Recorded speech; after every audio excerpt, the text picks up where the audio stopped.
Bonjour à toutes et à tous. Bienvenue pour notre édition spéciale ici, depuis le studio B de Corbeau News Centrafrique. Je suis Laure Kebazi et aujourd'hui j'ai le plaisir de recevoir notre excellente journaliste de terrain, Viviane Beltungu, pour décortiquer une affaire absolument détonnante qui nous vient de Samowandja. Viviane, une histoire où un capitaine des FACA reconnaît lui-même son propre manque de discipline. Bonjour Laure.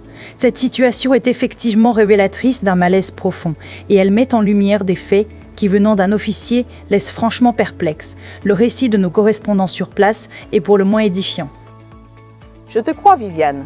Alors, de quoi s'agit-il exactement à Samowandja, dans la préfecture de la Haute-Koto? Laure, la population là-bas est littéralement à bout. Elle dénonce ce qu'elle qualifie de comportements qui ne sont pas dignes d'un être humain de la part du capitaine à la tête du détachement des forces armées centrafricaines. Il y a un climat de tension palpable, tout ça à cause des agissements répétés de cet officier. Et tenez-vous bien, chers auditeurs, ce qui est sidérant, Viviane, c'est que ce capitaine aurait lui-même admis son manque de discipline. Il aurait même prédit sa propre chute, c'est bien ça? C'est exactement ça, Laure, et c'est ce qui rend cette affaire si particulière. Selon les témoignages recueillis par la rédaction du CNS, ce capitaine aurait osé déclarer à la population, sans la moindre retenue, « Vous serez obligés un jour de faire la grève, la marche pour mon départ. Mon départ à Samowandja fera suite à votre manifestation. » C'est une parole hallucinante pour un officier. C'est absolument étonnant d'entendre cela de la bouche d'un militaire censé maintenir l'ordre et la discipline.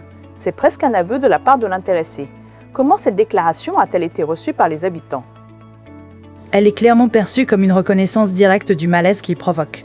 Les résidents de Samowandja confirment que les relations entre ce chef du détachement militaire et une partie significative de la population sont plus que tendues. Des très mauvais comportements, comme le titre de notre article le laissait entendre. Mais quels sont concrètement ces agissements, Viviane? On parle de quoi sur le terrain? Les habitants interrogés, Laure, décrivent un officier dont la conduite serait aux antipodes de celle de son prédécesseur. Ils jugent que ce changement de commandement a créé un fossé profond entre l'armée et les civils. C'est un véritable retournement de situation alors. Mais concrètement, Viviane, on parle de quelle sorte de comportement? Des insultes? Des humiliations?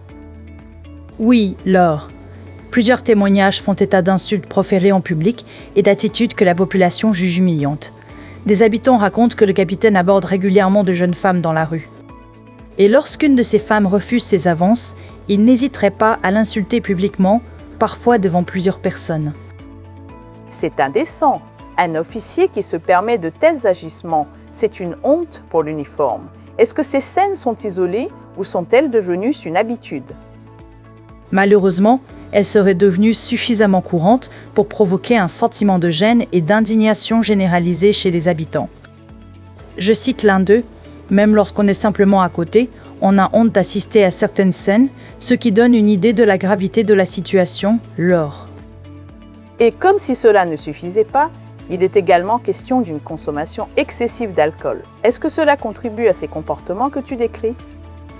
Absolument. Plusieurs témoignages pointent du doigt des apparitions régulières du capitaine en état d'ébriété dans divers endroits de la ville.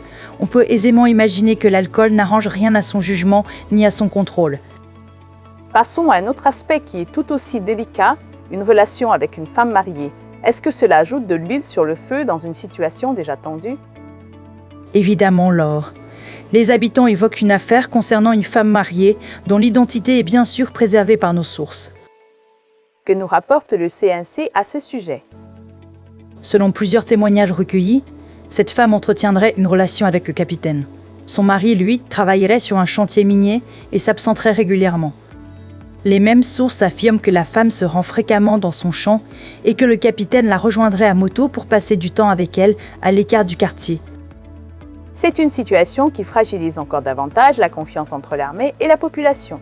Mais ce qui est encore plus surprenant, Viviane, c'est que même des militaires dénonceraient son comportement. On parle de contestation interne, c'est bien ça? C'est un détail de taille, Laure. Le malaise ne se limiterait pas aux relations avec les civils. Selon plusieurs témoignages, certains militaires placés sous les ordres de ce capitaine seraient eux-mêmes très critiques à l'égard de sa manière d'agir.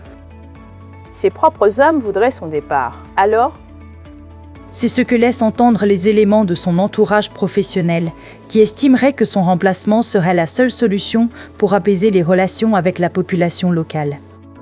Cette contestation interne, si elle se vérifie, ajoute une dimension supplémentaire aux tensions qui entourent ce détachement militaire. c'est une affaire vraiment complexe et révélatrice. Que demande la population de Samuanja face à tout cela? Lors, plusieurs habitants attendent désormais une intervention de la hiérarchie militaire. Ils souhaitent que les supérieurs mettent fin à ce qu'ils décrivent comme une succession de comportements provocateurs et humiliants. L'appel est clair, il faut que ça cesse. Le message est passé. Merci beaucoup, Viviane Beltungu, pour ce compte rendu détaillé et très instructif. Merci à toi, Laure. C'était donc un dossier important de la rédaction de Corbeau News Centrafrique par Moïse Banafio. Et pour nous contacter, chers auditeurs, n'hésitez pas, les numéros WhatsApp et téléphone du CN sont le plus 20 36 180 63 1000 ou le plus 20 36 65 7005. À très bientôt pour une nouvelle chronique.